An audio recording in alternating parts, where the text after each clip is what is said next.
Olá, seja bem-vindo ao Lead Talks Liderança para o Futuro.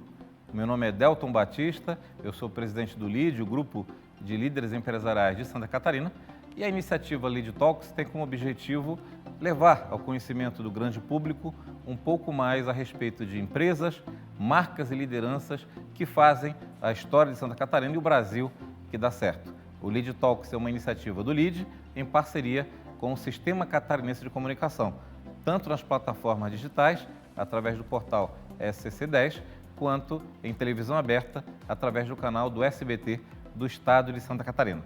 Nosso convidado de hoje é uma das principais lideranças brasileiras da nova geração de empreendedores e executivos. Felipe Colombo lidera a Anjo Tintas, uma empresa líder no seu segmento, que orgulha Santa Catarina e representa esse país cada vez mais moderno e próspero, e também é um dos profissionais que mais pensam os modelos de gestão modernos que possam melhorar a competitividade e a produtividade das empresas, inclusive autor de um livro que está sempre entre os mais vendidos na seção de literatura de negócios, o livro Gestão Profissional na Prática. Acontece que essas publicações, ainda infelizmente raras no mercado empresarial brasileiro, contribuem muito com legado, orientação, insights, inspiração para empresários e executivos de todo o país. Felipe, seja super bem-vindo ao Lead Talks, Liderança para o Futuro. Um prazer demais estar aqui com você. Queria começar que você falasse um pouquinho sobre a história da Anjo Tintas. Ô Delton, obrigado pelo convite, é um prazer, uma honra estar aqui. A Anjo Tintas ela foi fundada em 1986 pelo Beto, né? Então o Beto ele trabalhava numa loja de tintas automotivas e tinha um problema lá com um determinado produto e ele resolve empreender para resolver esse problema. Hoje, depois de 36 anos de história, a Anjo atua em diversos segmentos. A gente atua no segmento de tinta automotiva, então a gente atua no mercado de repintura automotiva, a gente não atende as montadoras, mas, por exemplo, se você já bateu o seu carro, espero que não tenha batido, mas se já bateu, provavelmente tem produtos nossos no seu carro. Então, a gente atua no mercado de repintura automotiva, mercado de tintas para construção civil, para residências, prédios, o mercado de tintas industriais, que a gente tem de segmentos metal mecânico e diversos outros setores da economia, e também o mercado de tintas para embalagens flexíveis, de flexografia. Então, hoje a Anjo está permeia esses quatro, é tudo tinta, mas são 4 tipos de tintas diferentes. Com aplicações diferentes. O universo, eu queria que você falasse um pouquinho mais sobre esse universo da indústria de tintas, de segmentos de mercado, na medida que tem muito a ver com, evidentemente, levar beleza, estética, né, colorir a vida das pessoas de algum modo, né? Dos exemplos que você mencionou, as cores remetem a simbolismos, a estado de espírito, inclusive, né? A gente acompanha momentos e projetos onde bairros, ruas, cidades são transformadas com o poder da tinta, e a gente não é à toa que tem essa expressão dar uma mão de tinta, porque significa todo esse espírito de rejuvenescer, modernizar, atualizar. Queria que você falasse um pouquinho mais desse mercado no Brasil. Qual é o tamanho desse mercado, qual é o momento que essa indústria vivencia e como a Anjo Tintas se posiciona nesse mercado? Bom, o mercado de tintas do Brasil, ele é o 5º maior mercado de tintas do mundo. Ele é um mercado gigante com mais de 1 bilhão e 600 milhões de litros por ano. E uma coisa interessante, Delton, é que mesmo sendo um mercado desse tamanho, se a gente comparar o consumo de tinta per capita no Brasil, que hoje é em torno de 5 a 7 litros per capita, nos países desenvolvidos, isso vai para 20, 25 litros de tinta per capita. Então, o Brasil, além de ser um mercado muito grande, tem um potencial de crescimento ainda maior. O que é um pouquinho mais difícil nesse mercado? É um mercado muito pulverizado. Hoje, a Abrafat, que é a Associação Brasileira dos Fabricantes de Tintas, fala em 2.700 fábricas de tintas no Brasil. Então, é um mercado muito pulverizado. Por ser um produto de baixíssimo valor agregado, ele acaba que a logística impacta muito no negócio. Então, precisa de fábricas regionais. Então, fábricas como a Anjo, que acaba tendo uma presença regional, presença nacional muito forte, são poucas no Brasil. Então, o mercado ele acaba sendo concentrado em poucas grandes, mas muito pulverizado nas pequenas. Agora, você estava falando da cor, é muito legal, né? Uma vez eu escutei uma frase de uma parceira nossa, uma influenciadora, que ela falou: eu gosto muito de trabalhar com tinta, porque a tinta, ela consegue, de uma forma barata e rápida e sem muita sujeira, né? Sem muita sujeira, ser o protagonista em mudanças de clima dentro de uma casa. Porque às vezes você pinta uma parede e já transforma o ambiente inteiro, sem quebrar, sem fazer sujeira, sem fazer nada. Genial. Então essa questão da cor, da simbologia, da energia que cada cor traz para a gente é muito legal, né? Da energia, do estado de espírito, e eu estenderia esse comentário dela às empresas, né? No momento, o LEED tem uma grande campanha, um grande movimento chamado Empresa Saudável, que tenta explicitar que hoje uma empresa saudável não é mais a saúde financeira ou operacional apenas, é a saúde emocional, o engajamento, o clima, né? Ambientes não tóxicos e, com certeza, ambientes, né? Coloridos ou que inspiram essas áreas de convivência mudam completamente o estado de espírito de uma organização, de um time. Então, realmente, eu acho que o segmento de tintas está num pouco desse espectro da economia da criatividade. E eu queria te ouvir do ponto de vista de tecnologia, inovação. Me parece que é um segmento cujo diferencial tem muito a ver com novas propriedades, novos recursos, mesmo como usuário, a gente percebe a cada momento novos diferenciais, novas aplicações, tem muita informação profissional e técnica no universo de tintas, né? Como é que a Anjo Tintas faz a gestão desse processo de inovação corporativa? Esse processo de inovação na Anjo, ele é um processo de inovação bem aberto, inclusive a gente tem eventos com startups e outras entidades para a gente trazer esse mundo de fora, mas hoje, como eu falei, a gente está nesses 4 segmentos de tintas, cada fábrica separada com seu time específico trabalhando, e cada fábrica tem uma equipe de pesquisa e desenvolvimento, um laboratório de pesquisa e desenvolvimento e um laboratório de controle de qualidade em cada unidade. E além disso, a gente também tem uma parceria muito forte com a Universidade Federal de Santa Catarina, onde nós temos 2 doutores trabalhando full time para a Anjo lá dentro, só em busca de inovação, novas moléculas, tintas que além de proteger e embelezar, acabam trazendo outras características, né? E aí, posso citar aqui N exemplos. Por exemplo, há um tempo atrás a gente lançou um thinner. Thinner é o produto que usa para diluir a tinta, para depois aplicar ela. A gente foi a primeira empresa no mundo a lançar um thinner que não afeta o sistema nervoso central do usuário, ou seja, se aquele moleque de rua lá pegar para cheirar cola, como tem moleques que fazem, não vai dar o barato, então ele não tem esse problema, ele não é cancerígeno e 100% de fontes renováveis e emite até 80% menos poluente na atmosfera. Então, o nosso segmento de tinta, ele é um segmento que não existe muita inovação em processos, porque ainda é muito caro no Brasil, ainda é muito caro, diferente de Europa, Ásia, que acaba tendo indústrias muito mais avançadas tecnologicamente, mas em termos de produto, o Brasil está avançando bem e até um pouquinho daquilo que a gente vinha conversando antes, né? A inovação pela necessidade, né? Nós temos produtos hoje, por exemplo, a nossa tinta emborrachada, que ela foi lançada para resolver um problema de aviários lá na nossa região sul e que a gente resolveu um problema de barulho da chuva e acabou descobrindo que a tinta também tinha propriedades térmicas, isolantes, para infiltração e acabou se tornando única tinta do Brasil com garantia vitalícia, que é a tinta emborrachada Anjo. Então, isso tudo surgiu de ir ao campo, entender a dor, a necessidade do cliente para conseguir desenvolver uma solução para resolver esse problema. Fantástico. E você comentou em algumas das aplicações também esse impacto de sustentabilidade no meio ambiente. Isso também faz parte da agenda de preocupações hoje da Anjo Tintas, ou seja, criar e desenvolver produtos cada vez mais positivos para o meio ambiente também? Sim, a gente está sempre olhando para isso. Esse produto, inclusive, essa tinta emborrachada que eu comentei, tem um estudo feito pela Universidade Federal que se você pintar o telhado da sua casa de branco e todas as paredes externas de branco com esse produto, dá para economizar até 32% o consumo com a energia elétrica do ar-condicionado. por exemplo, por ter a questão térmica.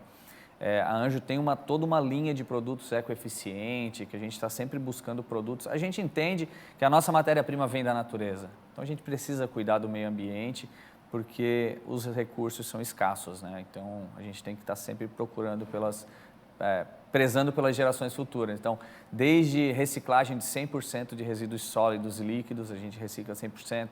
A nossa tinta base água é tudo captação de água da chuva, a gente manda para uma estação de tratamento e reutiliza ela no processo. Então, nós temos N ações aí para a questão da natureza, social também, com o nosso projeto Anjos do Futsal. Então, a gente está sempre preocupado aí com a sociedade que a gente está inserido. Nós estamos encerrando o primeiro ciclo, vamos chamar assim, do primeiro ano, entre aspas, pós-pandemia, né? Queria te ouvir um pouco de como foi o processo no mercado e que transformações no mercado de atuação da Anjo Tintas, o comportamento do consumidor, o comportamento das famílias, o comportamento das empresas, de algum modo impactou ou acelerou processos de transformação da organização para se adaptar nesse novo mundo pós-pandemia. As tintas ganharam novas cores pós-pandemia? Teve algumas mudanças muito interessantes, e aí eu vou citar algumas aqui até engraçada. Quando estourou a pandemia, a gente não sabia o que fazer. Vai acabar o mundo, vamos ter que fechar a empresa, o que a gente vai fazer? E aí veio aquele desespero, aí depois sentamos, acalmamos, e agora? Vamos ver o que vai dar para fazer. E o nosso segmento, por atuar em construção civil, entrou como insumos essenciais e a gente acabou não parando naquele momento. E aconteceu dois fatores, assim, imediatamente naquela pandemia, que foi muito interessante. O primeiro deles, eu falei que a gente trabalha com tintas para embalagem. Você lembra que quando estourou a pandemia, começou a aparecer o pessoal saindo do supermercado cheio de rolo de papel higiênico? Sim, verdade. Viralizou isso. Até hoje eu não sei por que aquilo aconteceu, mas foi um fenômeno que aconteceu e a gente vendeu muita tinta para pintar aquele plástico que vai em volta do papel higiênico. Vendemos muita tinta. Então essa foi uma consequência direta, rapidinho a gente sentiu. E aí logo na sequência teve um outro movimento muito interessante, porque as pessoas começaram a ficar dentro de casa. E começando a ficar dentro de casa, elas começavam a olhar para a parede, opa, aqui atrás, acho que dá para trocar essa cor, acho que dá para fazer aquilo. E como eu falei, a tinta é uma mudança que tu faz num ambiente sem muita sujeira, sem quebrar muita coisa. Então as pessoas começaram a cuidar mais do interior das casas, porque elas estavam mais presentes ali. Antes elas ficavam o dia inteiro no trabalho, só iam para casa para dormir. A partir do momento que você fica o dia inteiro ali, você fala, opa, dá para melhorar aqui, dá para melhorar ali. Então o mercado de tinta para construção civil cresceu muito. Teve um salto de crescimento assim, violento. Então o ano de 2020 foi muito bom, o ano de 2021 também foi fantástico. Esse ano que o mercado voltou a estabilizar. Então teve movimentos muito interessantes. Mas eu vou além da pandemia. Como eu te falei, nosso principal mercado ainda é o mercado de tintas para carros. E muita gente pergunta, e qual é o futuro disso? Eu falo, o futuro ainda é incerto, mas tem algumas coisas que a gente sabe. Os carros estão vindo cada vez com maior tecnologia. Isso faz com que tenha menos acidentes. O meu carro tem sensor para tudo quanto é lado. O carro dirige praticamente sozinho na BR. Isso vai fazer com que tenha cada vez menos acidentes. E se o nosso mercado vive de tintas para consertar carro batido, daqui a 10, 20 anos, esse mercado vai diminuir muito. Então a gente já tem que estar pensando lá na frente, se vai ter menos batidas, o pessoal vai cuidar mais do interior do carro. Então vamos começar a estruturar um pipeline de inovação de produtos para cuidar do interior do carro. O que vai ser do mercado de construção civil? O que vai ser do mercado de embalagem? Será que vai conseguir continuar com tintas para embalagens plásticas? Será que vai mudar para papel? Então, isso tudo dentro do nosso planejamento estratégico tem que ser avaliado. E antecipado. Exatamente. Não é agora, não é para daqui a 1, 2 anos, mas daqui a 5 anos, 10 anos vai mudar. E a única coisa que a gente tem certeza é que vai mudar. Que vai mudar. Perfeito. Queria explorar aqui um pouco mais gestão profissional na prática.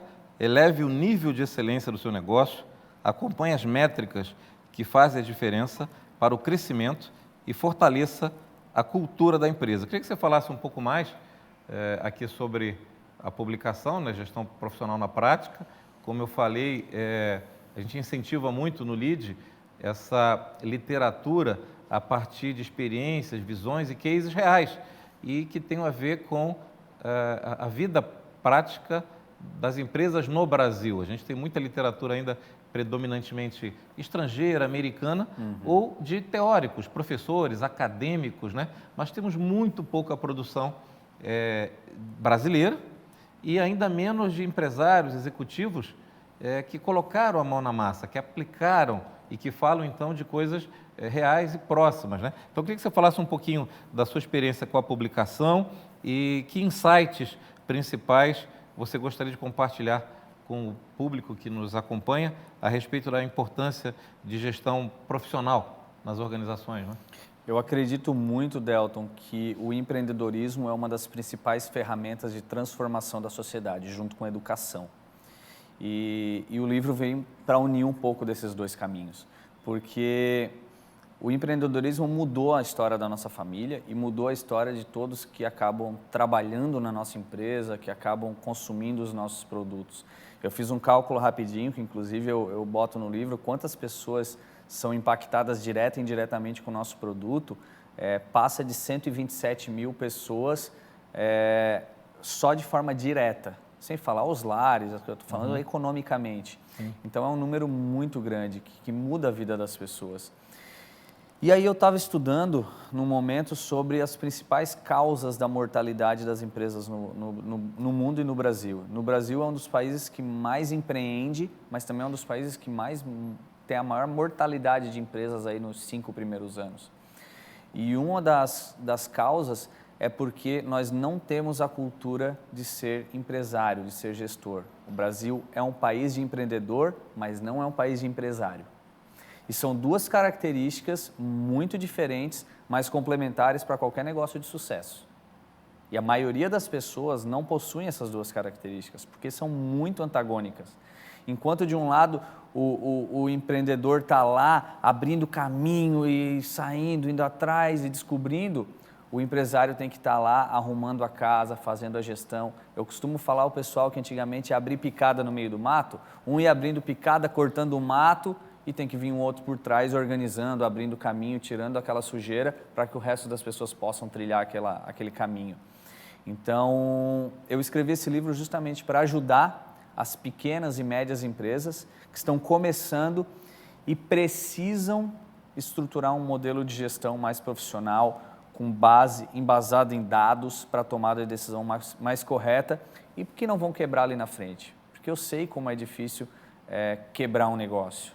É muito complicado. A gente já passou por momentos muito difíceis na Anjo. Eu já tive outros negócios que eu tive que fechar e não é legal. Não é legal.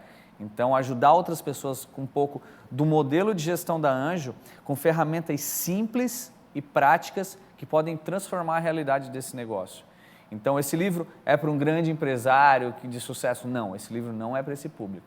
É para o público que quer dar o próximo passo no modelo de gestão.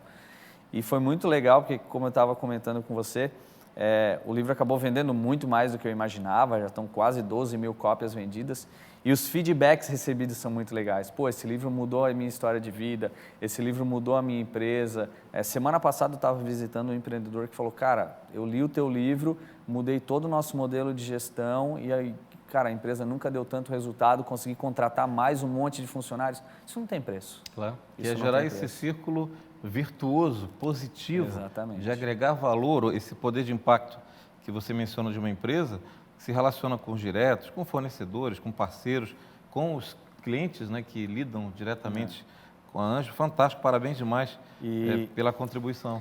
E eu uso aí na Anjo um modelo muito simples, eu falo no livro, que é o tripé que a gente usa na nossa gestão, que são gestão de pessoas, gestão de indicadores e vendas. Perfeito. É o tripé que a gente utiliza no nosso modelo de gestão e que deu muito certo na Anjo, que a gente vem crescendo bastante e que de uma forma simples, qualquer pessoa que pegar o livro vai conseguir aplicar na sua empresa. Que é o que está no teu radar. Pessoas, né? Os indicadores como o dashboard, né? Como o mapa, né? E comercial. Negócios que é, no final, a tradução, né, do sucesso da organização, é esse aceite contínuo e crescente do mercado, dos clientes, né? É um bom ponto que você traz, porque boa parte das empresas brasileiras, catarinenses, apostam talvez desproporcionalmente apenas na ideia de que o produto por si só, vai levar ao sucesso. O produto vai falar por si. Mas, na verdade, uma área de negócios, uma área comercial, nesse olhar mercadológico, é tão importante quanto, né? De estar atento. Você disse que uma das principais inovações da Anjo foi justamente fruto da sensibilidade de customizar e se adaptar a um problema, a um desafio que o cliente tinha para apresentar, né? Eu acho muito interessante porque eu sou apaixonado por vendas, né? Eu sou formado em administração com ênfase em marketing, mas sou apaixonado por vendas. E antigamente o vendedor era aquele cara chato que batia de porta em porta e só queria te vender para ganhar o dinheiro dele. E hoje o vendedor tem que ser muito mais um consultor, entendendo as dores do cliente para propor uma solução para que seja uma venda saudável e contínua. E um dos livros que mais moldou a minha mentalidade como gestor foi o livro A Meta, que ele fala da teoria dos gargalos, né? Criar processos, analisar os processos para criar processos eliminando os gargalos para que você consiga tocar a produção. E hoje se fala muito em criação de processos para a área comercial, o que há 10 anos atrás ninguém falava sobre Sim. isso. Na verdade... Não existia ciência por trás da venda. Perfeito. Hoje já existe uma ciência por trás da venda. Hoje se sabe que dá para processualizar a equipe comercial. E para mim, eu falo no livro, o capítulo se chama Vendas, a locomotiva que puxa toda a organização. Para mim, a área de vendas é a área que tem que puxar, tem que ser a batedora de bumbo, de tambor que vai dar o ritmo do negócio. Perfeito. Acredito nessa mesma linha sua que no Brasil, de algum modo, acabou que a ideia de vendas ficou associada a uma ideia de levar a erro, né? Ou empurrar algum produto ou solução, ou serviço, ou de algum modo enganar, né? É aquele que fala bem, é aquele que persuade, que convence, né? Quando na verdade não é isso, é quem melhor traduz essa necessidade para uma solução ganha-ganha. Genial. Exato. Felipe, caminhando para o nosso fechamento, infelizmente, queria te ouvir muito sobre tua visão de futuro, né? A gente está... o LEAD acaba de lançar em Santa Catarina um movimento por uma Santa Catarina cada vez mais produtiva e competitiva. Uma das ideias principais é a ideia de gerar valor, de não ser um Estado reconhecido apenas pela excelência de seu produto, mas também um Estado capaz de construir marcas, capaz de vender cada vez mais serviços de valor agregado e não apenas commodities bem produzidos, né? A gente cita grandes marcas que são produzidas, fabricadas no estado de Santa Catarina, mas não são marcas catarinenses e acabam agregando menos valor à sociedade. Nesse contexto, as empresas catarinenses são o carro-chefe capaz de moldar esse futuro, né? E você, como parte dessa nova geração de liderança, eu queria te ouvir nessa finalização um pouco da tua visão, onde você imagina a Anjo Tintas chegar, qual é o papel que você enxerga do líder, na medida que num passado recente, o líder empresarial era aquele que de sucesso tinha os melhores indicadores da sua organização e hoje o papel dele extrapola, né? Espera-se de um líder empresarial impacto na sociedade, assumir causas, bandeiras, se posicionar de algum modo, né? Queria te ouvir então, com o teu olhar, com a tua experiência, teu formato e modelo de gestão, como é que você vê daqui para frente o papel do líder por uma sociedade melhor, né? Eu acredito que, primeiro falando de Santa Catarina, que você começou, Santa Catarina para mim está no caminho correto. Para mim é um dos melhores estados para empreender e está num caminho muito legal. Faz 19 anos que eu estou na Anjo, há 9 anos e meio como CEO, mas há 19 anos eu estou na empresa. E eu lembro há 19 anos atrás, quando eu entrei na empresa, a situação do estado era uma outra totalmente diferente. E de alguns anos para cá, o estado tomou um rumo muito legal, com controle das contas, trazendo muitas indústrias, investindo em inovação. Aqui em Florianópolis mesmo, é um hub de inovação, aí, referência não só para o Brasil, mas para fora do Brasil. Então, eu acho que Santa Catarina está no caminho correto. Inclusive, a gente teve a oportunidade para sair do estado, investir em outros, e a gente decidiu ficar por tudo isso que está acontecendo. E sobre o papel do líder, na minha visão, é isso que você comentou. O papel do líder das empresas, muito mais do que somente tocar o negócio e ganhar dinheiro, é pensar em formas de impactar a nossa sociedade de uma forma positiva.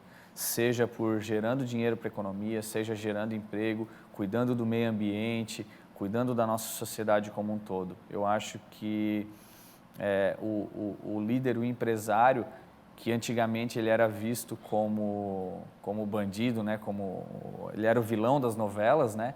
Hoje está muito diferente essa história, existe um movimento contrário, existe um movimento nesse caminho, e se está entendendo que o empresário, o líder empresarial, ele não é o vilão, e sim o mocinho. É ele que gera valor para a sociedade através de investimentos, geração de novos empregos, impactando a nossa sociedade como um todo. Legal.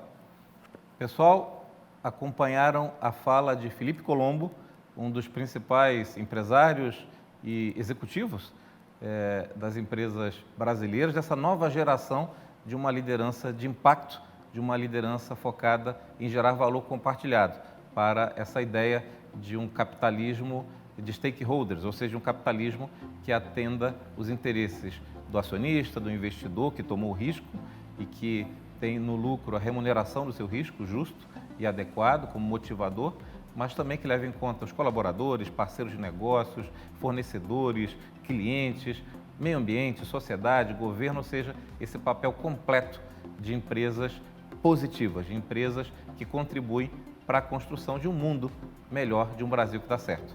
Gostaríamos de lhe convidar para conhecer um pouco mais do livro Gestão Profissional na Prática, um best-seller da literatura de negócios brasileira, e acompanhar o Lead Talks Liderança para o Futuro em todas as nossas plataformas do Lead SC, nos canais de comunicação do Grupo de Líderes Empresariais e também no Sistema Catarinense de Comunicação, no portal SC10 e na televisão aberta no canal do SBT do Estado de Santa Catarina. Nos encontramos no próximo Lead Talks Liderança para o Futuro.